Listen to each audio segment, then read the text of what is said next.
তুমি আমার বান্ধবী সুমাইয়াকে চেনো আম্মু?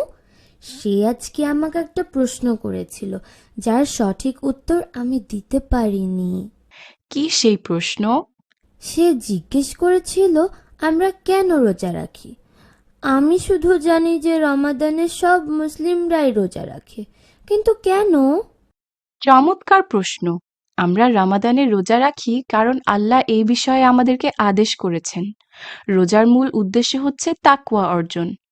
তাকওয়া কি? তাকওয়া মানে আল্লাহর ভয় এবং আল্লাহর প্রতি সচেতনতা।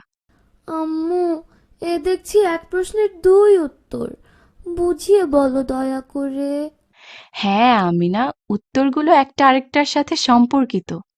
তাকওয়া হচ্ছে আল্লাহর প্রতি ভালোবাসা থেকে সৃষ্ট ভয় এবং তার প্রতি সচেতনতা। এটা অনেকটা দুই পাশে কাঁটাযুক্ত পথ দিয়ে হাঁটার মতো। তুমি চারপাশে লক্ষ্য করো এবং আরো সাবধান হও। দেখে শুনে সচেতনভাবে কাঁটা থেকে নিজেকে বাঁচিয়ে চলো। আমরা সেই পথে চলতে চাই যেই পথে চললে আল্লাহ সন্তুষ্ট হবেন। আমরা আল্লাহর নির্দেশের বিপরীত কিছুই করতে চাই না, কারণ তাকে আমরা ভালোবাসি।